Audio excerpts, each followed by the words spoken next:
Good morning, everybody. Welcome to Ad Free Show's daily pro wrestling news podcast. Rumor and Innuendo could not be more appropriately titled for our Ad Free Show's community and for everyone else. Hey, come on in. It's me, House of Wrestling's Nick Hausman, joined here as always by Robert Karpeles, better known as WWE Creative _ISH. And before we get to anything, I do want to just give a quick shout out at the top of the show. Listener of the show, David Perry, messaged in and said, "It's weird that I'm currently in the hospital going through some complications of the flu. And the past couple of nights, I've fallen asleep to Robert Karpeles' melodic tone of his new podcast with Punk's bestie, Nick Hausman." David, we just want to start off at the top saying, hope you're feeling better. Happy to lull you to sleep or put you to sleep, as your friend CM Punk would say. Man, you know, it is. We are best friends. He loves it. He comes over. I crack my IPAs. I pack a bong. And he's just like, wow, my best friend, Nick Hausman, pot smoking, beer drinking, BFF, right? Wonderful. You're a regular Sandman. Thank you.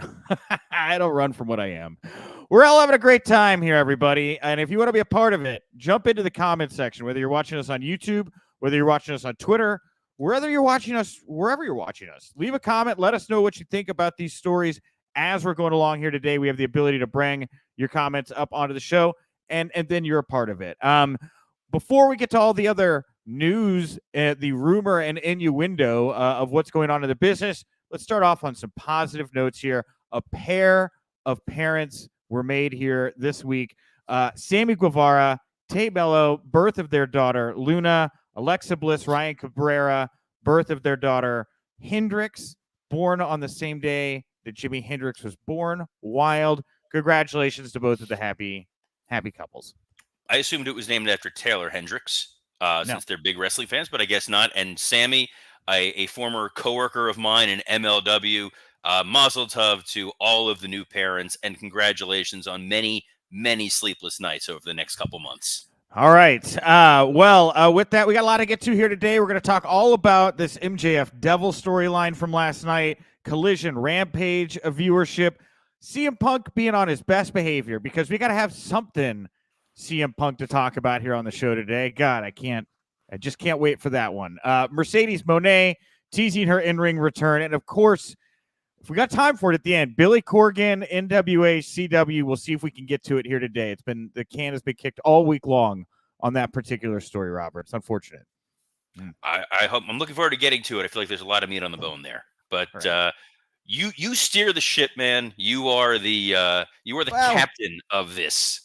I do have a captain's hat I should throw on. All right, well, let's get. Hey, I want to lead off what everybody on my timeline seems to be talking about this morning, and that is this angle that was shot on AEW Dynamite where MJF cutting a promo praising Samoa Joe, lights out, mystery group of masked devil attackers attack him. 3 of them hold him down. One of them's got a big old baseball bat. Samoa Joe runs to the save, powders them. They set up this tag match for next week with these kind of It's Always Sunny in Philadelphia styled text graphics about how MJF and Joe are going to team up to take on these unknown tag team assailants. I just put up a piece, some speculation I've seen about who people think are these attackers. First of all, everybody seems convinced the big guy's Wardlow. What do you think? You think it's Wardlow? I wasn't paying enough attention to the size of the guys while they were attacking to start doing that. I think there's a lot that happened in a very short window of time in that promo. First, it was outright mentioning WWE's inability to book Samoa Joe properly. It was name-dropping CM Punk and Cody during that promo. A lot of that fiery babyface MJF stuff. One of my big takeaways from it, to give you some kudos, he's talking about this match December 30th against Samoa Joe.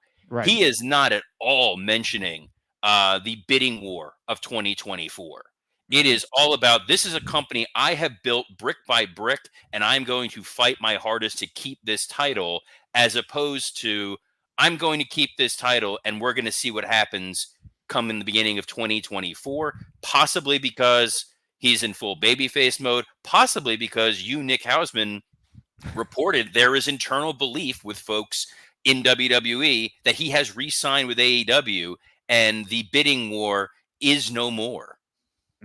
Yeah, I agree with that. And look, if it's got him refocused on what he's doing storyline wise and not focused on this kind of whatever thing that's not really going on, it all worked, right? Yeah, there was the CM Punk references last night referencing how Joe wasn't able to get to the next level in WWE. I thought it was like fine, like you're expecting Max to kind of play in those waters a little bit, but that's not what I think people were talking most. I think it's this devil angle, you know. Yeah. It is actually a storyline that he's involved in that could potentially looks like it's going to involve a lot of other people. And in a week where I think they really needed to show they could do that, they did that, and I'm going to give them credit where it's due. I thought this was done very, very well last night. I think there were good parts to it. There were some parts they could definitely work on a little bit. The use of the static, where some people immediately thought it was cult of personality, I thought was an interesting moment. I saw some of that on my like they hear that static noise. We haven't used the static noise before, and now we're using it this week. That's definitely interesting. Some of the innuendo they're plugging in there. The amount of time that the screen went black for a company that has had a number of production gaffes over the last several months, not the best idea. I get you want to drop for a second or two. It kind of went on a little bit Sopranos-y. I thought maybe my DVR froze. It didn't record. I start fast forwarding. And now we have this odd hybrid of the anonymous Raw GM and aces and eights coming together into one singular storyline. Hey, look, it's got people talking. Yeah, Yeah. I will say that, and they needed something that involved a lot of people that they could shift their focus onto that was product oriented. Yes, it's gonna get aces and eights comparisons. It's gonna get NWO comparisons. Absolutely. Before we get into we got feedback coming in here real quick. I'll jump into that here in just a moment. I did want to point out another group of possible culprits here. So in the last 24 hours, Jack Perry, Sammy Guevara, Britt Baker, they've all liked this tweet that a fan put out that read, in response to MJF, who said he's trying to bring the feeling back to AEW, this fan wrote, "You have almost single-handedly destroyed the feeling." Now, all of those people liked this tweet, right? And then Britt Baker had another tweet she put out after Dynamite last night about how much promo time Max got on the show and other people got, and how she's had zero promo time. So is this like, are they playing into like, oh, there's friction backstage at AEW? Oh, okay. Well, let's play in those waters a little bit. Are we getting worked here with all of this? It feels that way to me a little bit. I really hope so. I think part of the problem with AEW is you want to believe they've mapped all this out and they're pulling a bunch of different levers and they're trying to work the smart angle in the same way that you had Seth Rollins doing that at Survivor Series. But there have been a number of examples over the last several months or years where it was people going into business for themselves and trying to actively take shots at what's going on TV. So I don't know. I don't either. Maybe that's what fun. I think so great. I like that. Yeah, I like that. I like that. And see, here's the thing about AEW. Nothing over there on social media. There's things that obviously you can point to, but this is a group of people that when they want to send a message, a lot of people from the company send that message all at once, noticeably, right? And so for all of these people to kind of like this tweet, I mean, look, Jack's obviously like a devil, right? Because he ran CM Punk out of the company, whatever, you could say that. Sammy Guevara, arrogant, right? Lived in Jericho's shadow. I could see that. Animus with Max for being another young guy take his spot. And then Britt, right? She's obviously making her case out loud right now on social media. I think they would all be very good candidates. Probably a nice little heel faction, I would dare say. Would be a nice little heel faction. You put Sammy together with Jack Perry, with Wardlow, with Britt Baker, and then, the devil himself, who's most likely going to be MJF. So Elliot Harris here saying, got a feeling that Max is the devil despite last night. So is this all some kind of elaborate ruse to get over on Joe or something like that? What's the devil done to actively affect MJF? They took out Jay White. They threw Max Caster through that glass window in that office. And now they're forcing Joe and Max to have a match next week, which puts Joe in jeopardy going into this match in December. And at no point during the physicality of Max did he actually get touched. He got put down on his knees. They're holding him back. What's going to happen? What's going to happen? They never touch him. So it feels like that's the ultimate payoff. It's me, Austin. It's me all along with Max. It could be Britt. It could be Britt trying to force Adam Cole's hand in this situation. There's a lot of different options that are on the table. The text messaging being "It's always sunny in Philadelphia" was a little funny. I guess that was to spare the Ole Anderson voice. But I like that. I will give the anonymous devil credit. He's booking a little better than Tony Khan. Books a tag match for next week.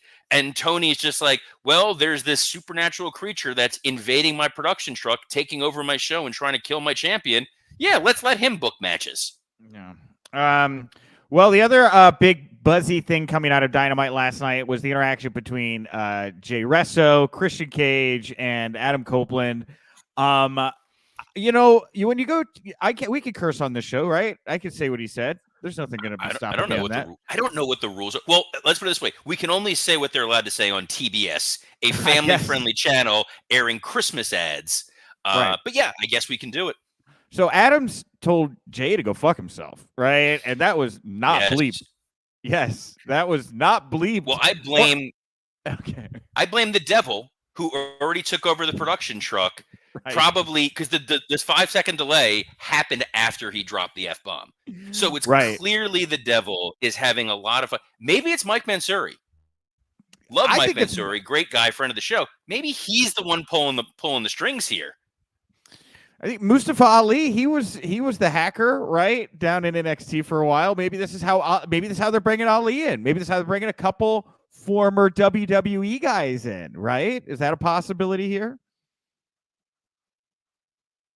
Robert's just dead. I really hope that it is. Robert's just dead. I just said, what if it's a bunch of WWE guys? This is how they're bringing him in. We got him. We got Ziggler. We got I don't know. I forget the whole list of Top Dollar could be part of it. Who knows? Yeah. I think the other way is much more likely. Jack yes, Perry. they could. They've all been sent there by Kevin Dunn to take over AEW production. This is starting to feel a little I think that's the most logical solution. We're bringing back Well Done. I want to bring up Mike Milaro's tweet or comment here from YouTube. He says, let's all just hope that TK, Tony Khan, is not the devil, right? That'd be really something, wouldn't it? Wouldn't that be just breathtaking? So months ago on my Wrestle Roast podcast, cheap plug for our ad-free shows, brethren there, I had suggested that I thought that Tony Khan was going to wind up being the devil because in part, I don't see him being able to resist being on TV. And it would kind of make sense that the narrative out there is he's losing control of his company, that you have Max openly flaunting. It's a bidding war in 2024. Punk is gone. The Bucks are acting up. Everything's in chaos. So now he's going to be the guy who's taking back control and acting as the devil. And I think part of that is my selfish desire to want to see awkward, shaky Tony Khan on television every week. Yeah, man, it's really something to think about. Yeah, if Max takes this group of people and that's his little group to try to take back power, you got the Bucks out there, like we talked about yesterday, leaning into whatever public persona they think of himself. I mean, look, realism always seems to, take characters, turn them up to 10. Maybe this is what we need right now, a landscape of these guys playing out however they're really feeling about each other. It is, though, I will caution, because you mentioned WCW. I'll just leave it at this. Okay. AEW is kind of dangling on the precipice here. If they don't have a great payoff and a great follow-up to this Devil story, I'm going to be pretty concerned for AEW going forward. Well, and Coach Keith Morrison asking, quick question, who or what would be a letdown on this Devil angle? I mean, yeah, I think if it was Tony, they would be very upset. Who would, I think if it was a bunch of WWE guys, just because I think, again, they look at, all the names we just threw out there that you have in-house that you could do this with, that might cause some backlash. Who do you think would be a bad payoff to this Devil angle? I think there's two. I think Ric Flair bringing back the Black Scorpion would be a bad one. Wonderful. if it's Rikishi and he did it for The Rock. Oh wow, right. What's Kishi doing? Well, it was a bad night for AEW viewership on Saturday night. Head to head with Survivor Series. A lot of focus on CM Punk possibly coming back, which he did. Collision, let's see here. Collision did its all-time lowest viewership in its normal time slot, and Rampage did its all-time lowest viewership head-to-head with the Survivor Series pre-show. So it wasn't good news for those two shows on that particular night. Really, a big chore going up against Survivor Series. What's your vibe on how, like, Collision, Rampage, like, what's your vibe on the shows and what's going on with them? There's nothing must-see about what goes on in Collision. Yeah. So much so that I watch Dynamite. I have Collision sitting on my DVR kind of slowly taunting me. I don't go back and watch Collision and don't feel like I've missed anything. And I think that's a real problem. If you have TV time, use it and make it must-see. Collision, now that Punk is gone, more so than ever, really just feels like Tony's stuck with another 2 hours of TV and nothing of consequence occurs there.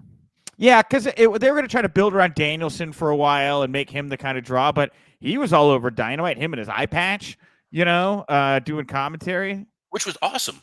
Bryan Danielson on commentary made this tournament feel significantly more important than anything else has. The way that he's able to articulate the stories that are going on in the ring.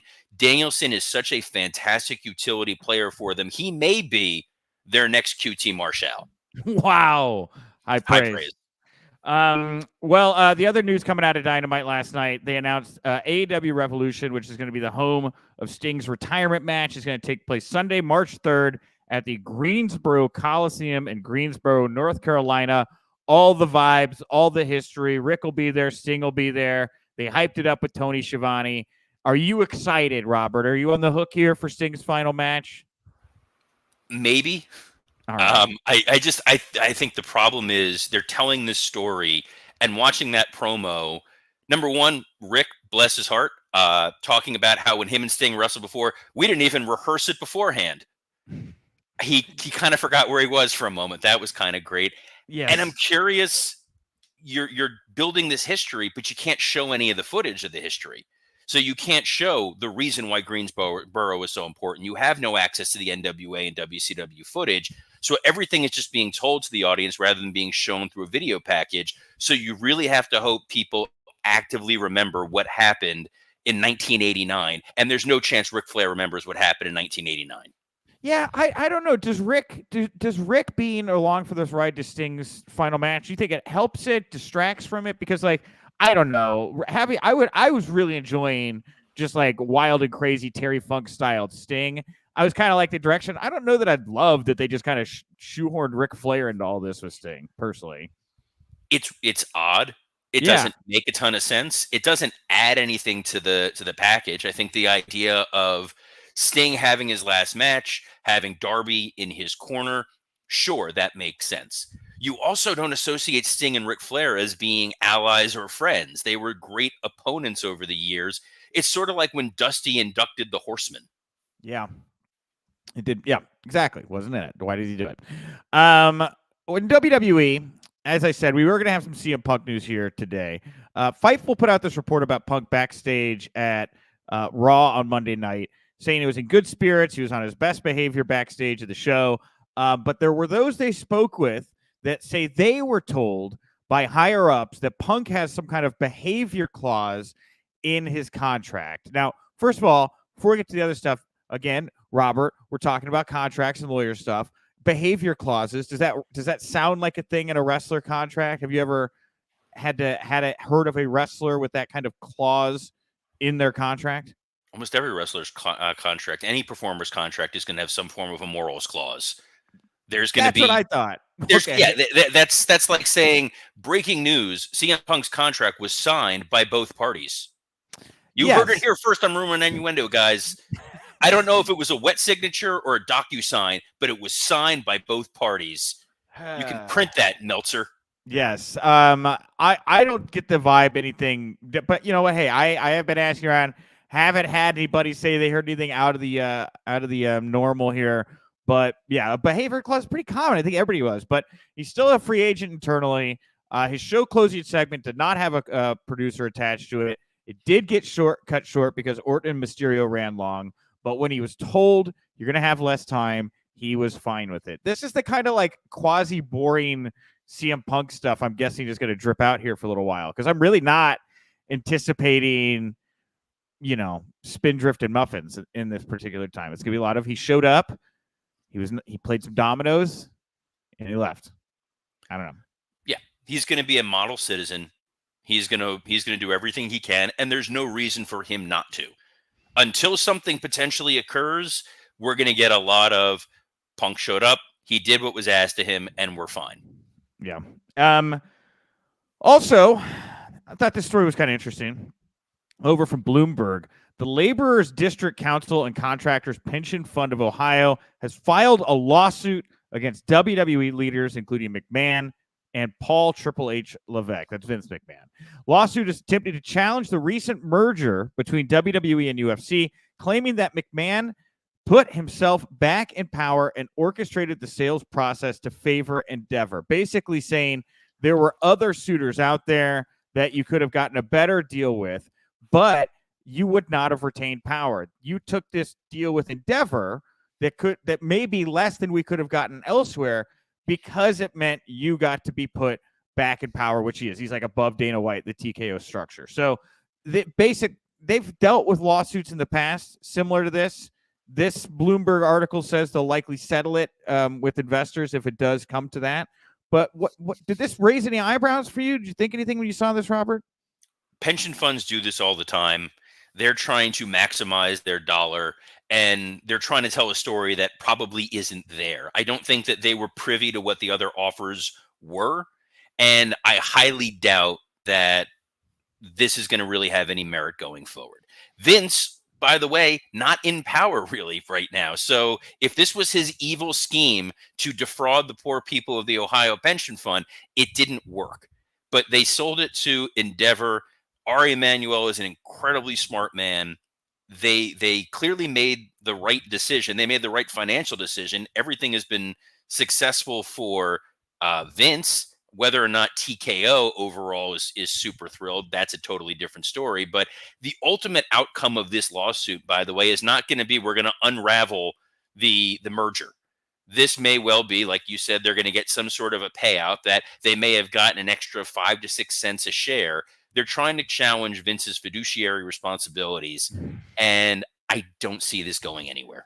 So what happened here? So when you look at the hierarchy of TKO, Vince is above Hunter, Nick Khan, Dana White on paper, but in execution, it does look like he has lost all power.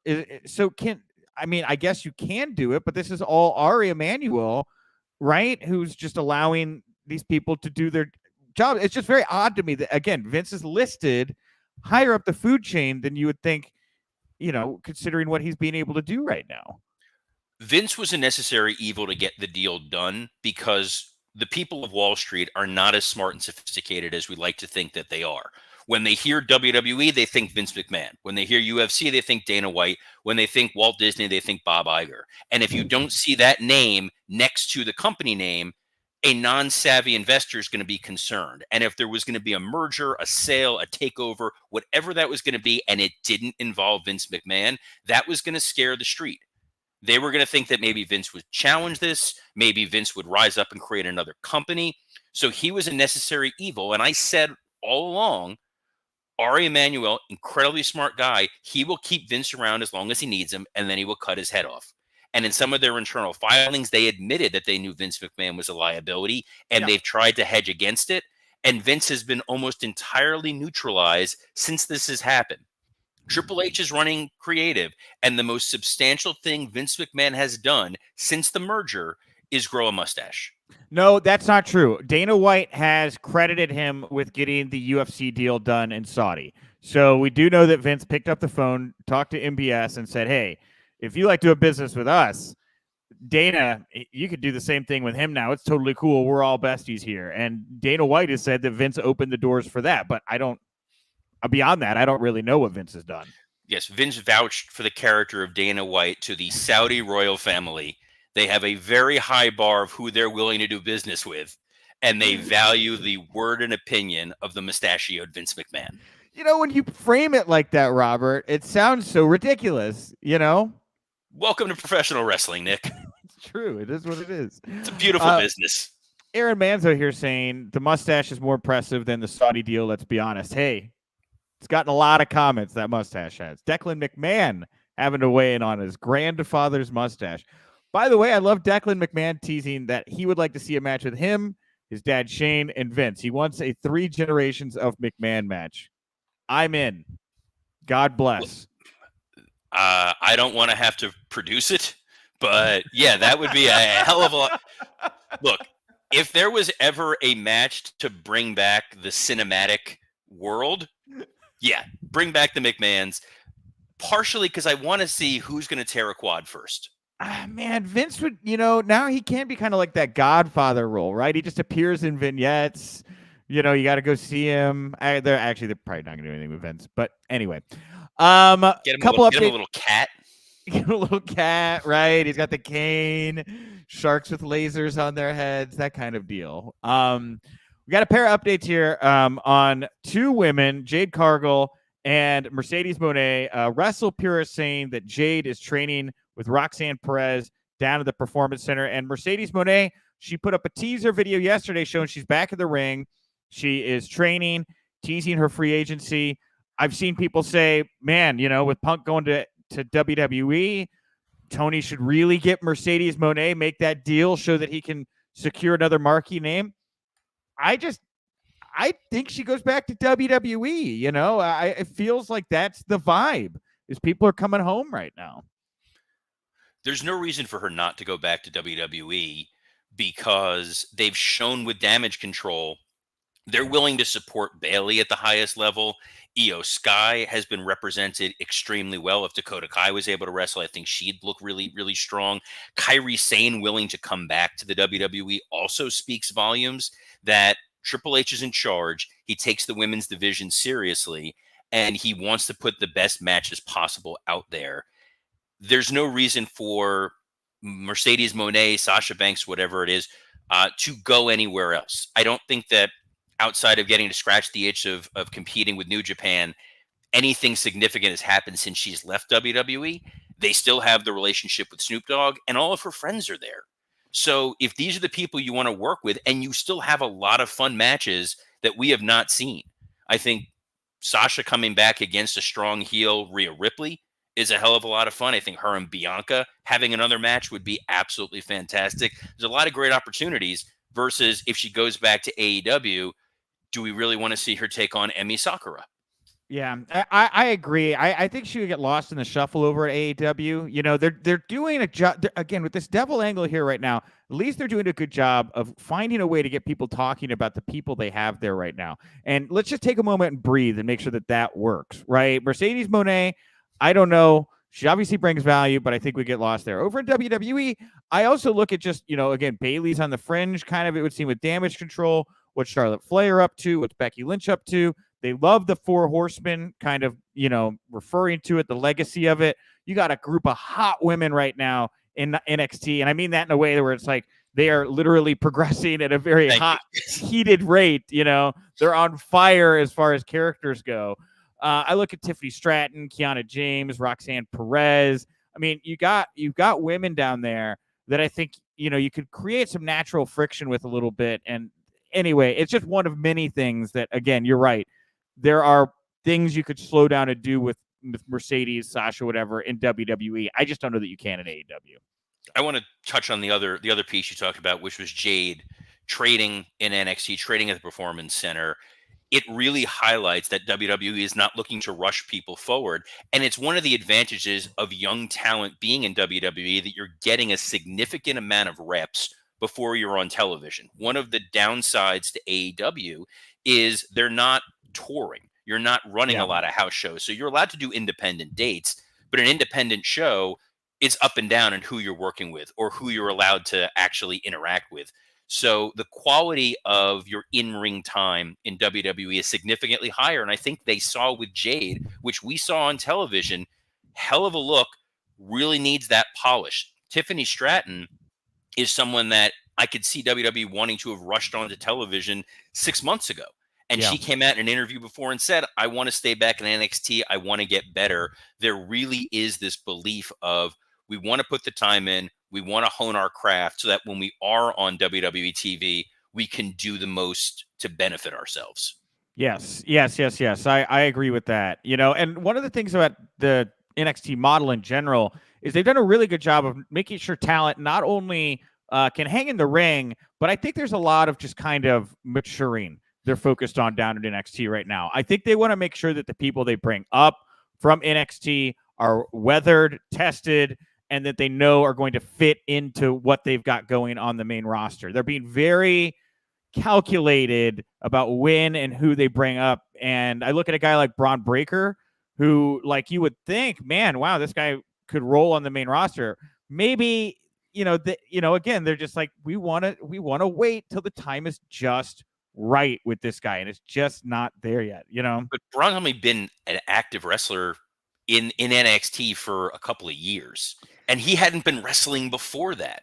So it makes complete sense that you want to take that time, and you don't want to just put him on the roster and have him be another guy. We've seen lots of NXT call-ups over the years where they're called up and it goes nowhere. What they've done with Pretty Deadly, what they've done with Grayson Waller, they're showing a commitment for the most part for the people they bring up from NXT and making them plugged in and feel meaningful. We just saw it with the Creed brothers this past week on that very, very, very long first hour of Raw. Yes. Yeah, man. Wow. That episode of Raw went on forever. All right. We got a pair of back-to-back questions here about the women that will wrap the show up here. Ken Hanley asking, do you think the name dropping of the 4 horsewomen at Survivor Series is planting the seeds for Damage Control versus horsewomen at Mania should Sasha return? Could be. I'd be a great match. Michael Cole doesn't say things off the cuff. All due respect to Excalibur, Cole is not acknowledging people or events that are outside of WWE unless there's a specific reason for it. I absolutely think this was at least an overture to Sasha saying, hey, the door is open if you want to talk. I mean, I could say Rumble, right? I mean, she's training right now. She's getting the ring rust off. She's feeling healthy. Rumble comes around. You have that moment where it's her and Bayley and Charlotte and Becky staring across the ring from Damage Control. Everything breaks down, and that's where you kick it off. That's where you get it going right there. It's not difficult. It's not hard to think. Put outside the box, that kind of deal. So, I think it'd be great. All right, last question here from Aaron Manzo.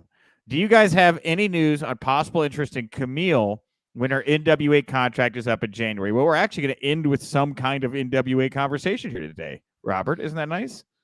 Yes, I know we have 2 big NWA stories. Don't know if we have enough time to get to both of them, but let's definitely ask about this Camille piece. I do kind of want to start talking about the CW piece at some point because it is interesting. But as far as Camille goes, all I know about Camille leaving the NWA is that it doesn't sound like, from what I've gathered, there's any ill will on either side. I know her husband is working there, and I think he will continue to work there.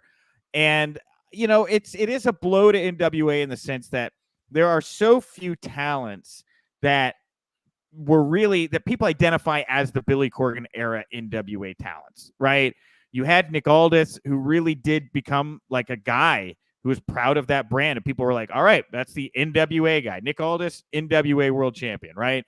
He left, and then there were only so many people left. Camille is their Nick Aldis in a way. She's the most identifiable female that NWA has under Billy ever put out. And so for her to leave, it is a name for them that is lost. And so I think AEW, maybe Impact, possibly WWE. Impact seems more right to me, though, if I had to guess. Unless WWE needs another GM. Sure. No, hey, if we're gonna do GMs, Dixie Carter for NXT all day. I would love to see Dixie as the NXT GM. You are a sadist. I am. Well, that brings us to the show, everybody. Thank you so much for tuning in. Wherever you watch us here live on any of the social media platforms or on YouTube, tell a friend. And if you can't watch us live in video form, of course, find us on your podcast feeds. Go to whatever podcast platform you most prefer, Rumor and Innuendo, the ampersand in the middle.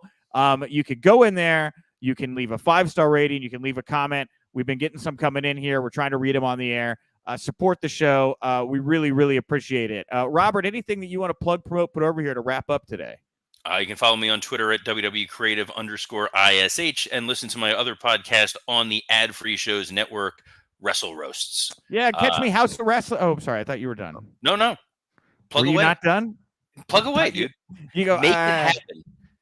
Go to houseofwrestling.com. I have a crazy story I'm dropping tomorrow morning we can talk about on the show. I'm very excited about it. I'll tell you after we're done here what it is. It has nothing to do with CM Punk. I don't want to get anybody excited. It's nothing like it's just I heard a crazy story. And I was like, wow, let's get some details on that. So we'll have some fun tomorrow on the site and on the show. I like a cliffhanger for the Friday show. But on behalf of the delightful Nick Hausman, I'm Robert Karpeles. Best of luck in your future endeavors.